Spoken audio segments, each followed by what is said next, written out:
This is one of the best tracks in the world. It's Imola, in the wet, in a LMP2 car. I'm going to take you through this race. We're going to highlight the most spectacular and exciting moments of this race. And from watching this, you will learn precisely nothing. But it should be mildly entertaining. Unsubscribe to subscribe so you can unsubscribe. Click the like button.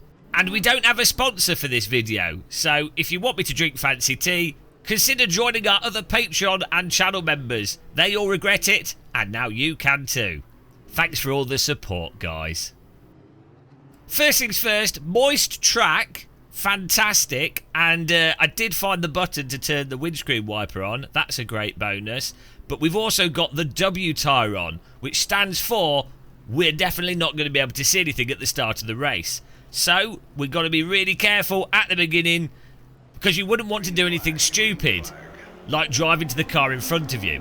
In my defence, he was on the medium tyre, and I didn't notice, but that's why he had a slow start. So that's a good tip there. Pay attention to what tyres people are on. You can tell if they've got a W or an M by their name. 100% my fault though, should have been paying more attention. I should have lifted, should have moved over more. I'm the noob on that one. You have to drive by what's going on, not what you want to happen. My punishment is an orange bumper. I hope Mr. Barrett's car was fine. But off into the vapour cloud of death we go, and look at this. We're going to have to break this down. There's just too much happening to explain it in real time. How on earth do you skillfully and controllably get through this? The answer is, you probably don't. I found building a little sacrificial altar underneath my T-slot sim rig really helps with this, but you have to light the candles just at the right time, otherwise the portal of doom doesn't protect you. The main things I was paying attention to are the cars on the left-hand side that are going for the off-grass full send. They're going to rejoin the track at some point, so I'm expecting them to move over. I'm also looking at the cars on the right that are very slow, and I'm trying to get myself into some space. And I say the starts of races are all about trying to create space for you and everybody, whilst also trying to move forwards. But try to create space. So we've ended up backing off a bit here early and trying to move over to the right, but we get clattered by a car that he himself was avoiding, another car on his left. Fortunately, this is a Simcade title, so we were able to catch that contact. Some of the other simulators, that would have been game over for the entire grid. But for the most part, we've got through that. And another thing is, this is a wet track, cold breaks, and we have the visibility of a 1930s smoking man's club. So taking it easy is probably a good idea. Though, there's space in front of us, and if going into that space gives us more space, it's worth taking. So that's what we try to do. It's all about creating the space. Create that space. I always wanted to be a spaceman, and through sim racing you can be. But yeah, to be honest, for this type of conditions, in this position, it's like going for a swim in crocodile-infested water. You're probably going to get bitten, but sometimes you're lucky and you don't. All told, apart from driving into the back of a car and being slapped in the side, it was a pretty fantastic T1. Really nice of him to double tap me, because that probably saved us from spinning entirely. But look at the spray. Absolutely beautiful. And also at this point in the race, you have a great opportunity to take advantage of people serving penalties, people that do end up just slowing down through them maybe being intimidated, and then ideally just feeding your way through. So we've managed to gain a couple of places there. And one of the things I find is that a lot of people, when they sim race, they haven't really practiced holding a car in slip and being confident with catching a vehicle. So when you have bad conditions or cold tyres, if you're someone that can quite happily catch a vehicle with the top, as long as it's a Simcade title like LMU, then you can really take advantage of drivers that have never learnt how to actually catch a vehicle properly. Maybe people that have played real simulators like iRacing. So it's a great opportunity at the start of the race to really take advantage of what I would describe as fundamental car handling skills.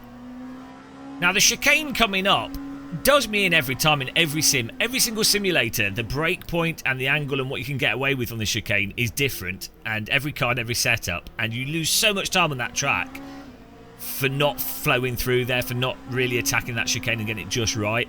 I love it. I love the chicane, but I also hate it. You saw a car in front just go straight across, and actually, to be honest, especially in LMU, it's probably better if you mess up the start of the chicane. It's better to just fully cut it, serve the penalty in a safe place, than to try and make the chicane.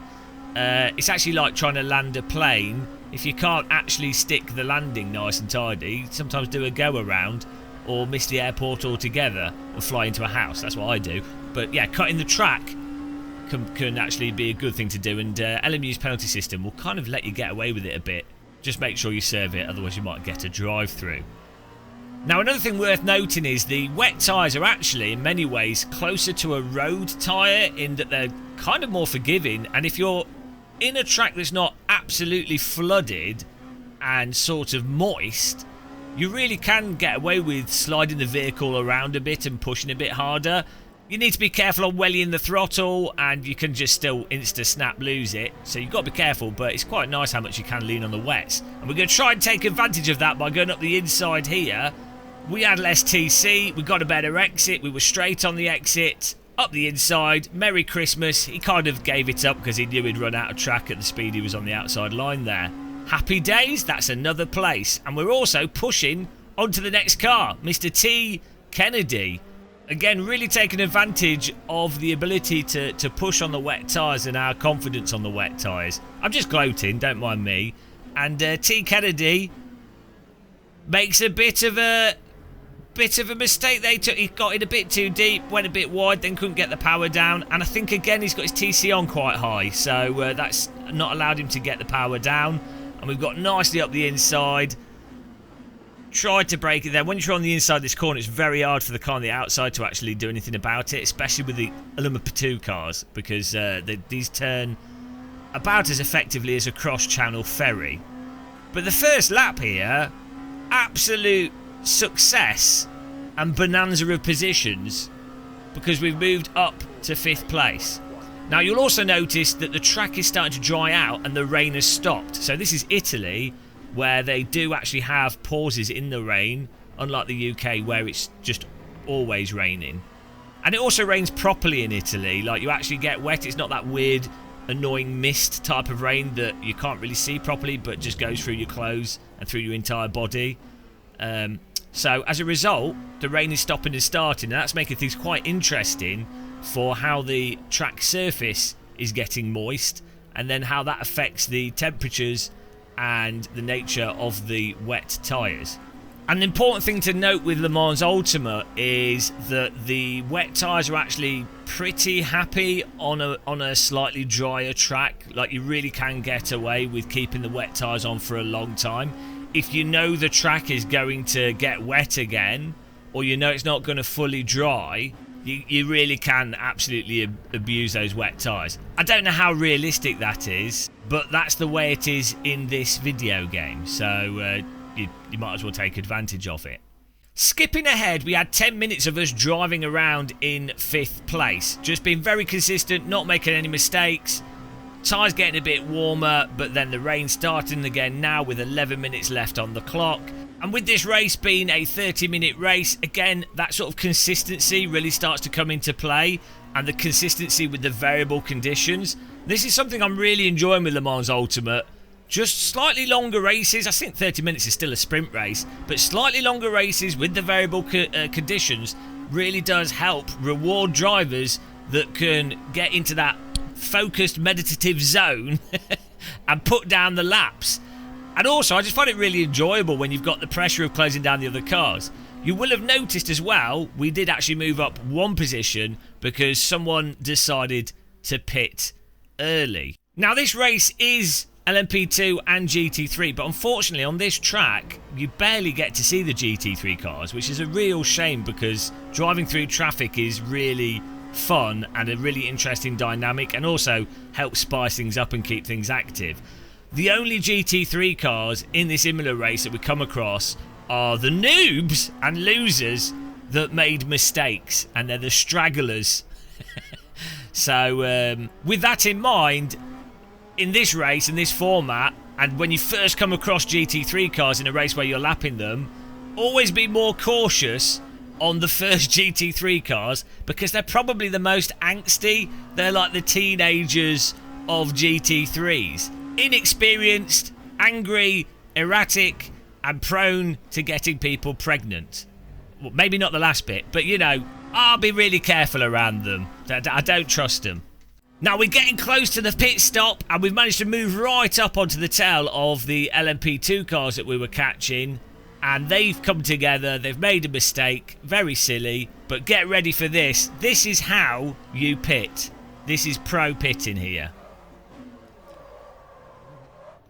Absolutely on the limit and 100% calculated. We did not touch the car in front, probably because our bumper was already damaged from before at the start of the race, but that was it. You can't do much better than that. Maybe if we bounced it off the wall a bit, we could have slowed down even more effectively. But if you could do that every single race, you would probably gain time on your pit stops. So no change of tyres, just a refuel. Don't even have to worry about NRG in this one. It's just put that dinosaur juice in the car and off you go. Sadly, though our pit entry was amazing, we did manage to lose quite a few places with that pit stop because we pitted a bit early. Probably could have got another lap if we'd fuel saved a tiny bit. So we'd gone from 3rd place back to 5th. And as you can see, 7th place managed to earn himself a DT. And that's something you'll notice in this, is that quite a few people do make mistakes on the pit entry, during the pit exit, speeding.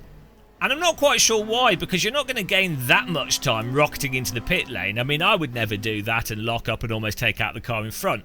But, you know, you're better off taking it a bit easier into the pits and not getting a drive-through, because the drive-through is a hell of a lot of time. But it's nice having the pit stops in this format. If you're going to have like a longer than 25-minute race, having the pit stops does break things up a little bit. Unfortunately, it does stop you racing the GT3s in this race, so it is a downside on that. But for the strategy aspect and for you gaining some free positions from drivers that you wouldn't otherwise beat, I think it's absolutely fantastic. I also like the hole being down, then people pitting and you go back up again and you try to see if you've skipped people in the pit. And you can see here, M. Herrera exiting the pit lane, cold tyres, discombobulated, and he's slow out the pit lane, and we took advantage of that. Straight past him. Beautiful. It is worth always being really careful when getting back on the track and overtaking people coming out of the pit. They don't want to lose the position, and they might not be aware of the state of their brakes and tyres and everything else, especially if they've changed tyres. They might not be totally aware of it. You can see he almost lost it on the exit of the corner there. So you want to get past them, but I would give a lot of space, but also take advantage of the fact that their tyres are probably a bit off and the fact they might misjudge it. So you can get away with squeezing them a bit.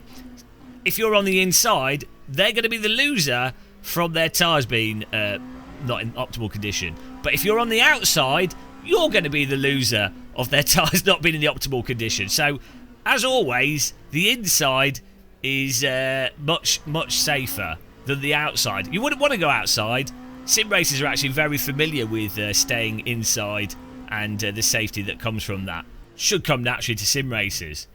Car behind as well, rockets straight across the chicane, and that is something really worth being aware of, especially coming out of the pits, first lap of the race, track conditions changing. And for tight chicanes and tight corners like that, I always treat it as if I'm in a Spitfire flying over the channel with enemy planes shooting at me. You want to keep looking in your mirror to see where they are. You don't want them sneaking up on you. And in online sim racing, you can basically get rid of the front windscreen and just drive by the mirror if you get good enough. People say, don't drive in your mirror. No, do drive in your mirror. I'm sorry, online sim racing, you're going to get a car in your ass 90% of the time. So, he was far away from us though, so it was all fine, but it's a good opportunity to remind people about paying attention to the mirror. So it's a good, strong and stable drive. Last lap.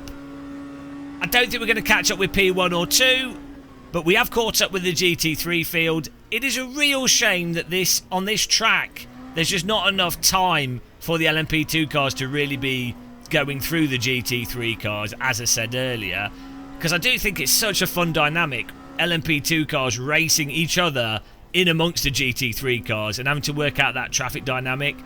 With this, you would need the hypercars to catch up with them sooner, I think. But even then, because it's such a windy track and the type of corners, there's a lot of corners where the GT3 cars match the pace, quite similarly to the LMP2. Like you see the exit there with the Lamborghini, it's only halfway up the hill that we actually get this speed difference to overtake them. The solution, obviously, is for LMU to bop the GT3 cars even more, fill them with concrete to slow them down. To be honest, your average GT3 driver wouldn't notice a difference between a normal GT3 car and a concrete-laden GT3 car. It might even drive better. There's only so low that you can go to ruin a vehicle, and then you can do anything. It's not going to make it any worse, is it? So, some ideas there for LMU, and some more digging on fans of GT3. Weirdly, I have noticed in LMU the GT3 drivers are actually very respectful of the LMP2 cars. People move out of your way more in this than in iRacing. I don't know why, because in iRacing the contacts are more fatal, but it's a strange thing with LMU world. It's all upside down. I'm so confused. But there we go. E. Russo with first place, D. Naito second, and a glorious bronze medal, second loser for me. I will take it. I was happy to survive the start of the race. And also, I was happy for this to finish because that pit entry, that was a perfect pit entry, had caused us flat spots and, as a result, jackhammer steering wheel syndrome, which was not ideal. But there you go. Beautiful. Now, this is the part you all want to see because you all complained in the last one that we didn't show this. Here's our race breakdown. Oddly apt terminology. Most of my races are a breakdown. And as you can see, a glorious plus 3.5% on our silver ranking card. And with me being the cleanest driver in the world, 0% on our platinum safety rating. LMU need to have a diamond mega platinum safety rating that's really hard to maintain, because you should never not be able to gain something in a game. You should always be able to add to it. And it's absurd that I would be Platinum 3. I mean, I'm obviously not. So, come on LMU. Your safety rating system's totally broken there. All in all though, fantastic race. Enjoyed the rain. Felt like I was at home. 9 positions gained. Some points gained. What more could you want from a online race? I don't know. Let me know in the comments if you got to the end of this video. This time, I would like a teacup and a fish. Many of you struggled with the teabag emoji, probably because there's no such thing. So that was a bad thing to suggest that you guys type when typing a comment. But a fish, if there is one, I don't know if there is, but some kind of fish and a teacup, then I'll know that you got to the end of the video. Thanks for watching this. We'll have some more videos coming soon, and we're going to do some more glider flying. Till the next one, happy tea drinking, take care, and goodbye.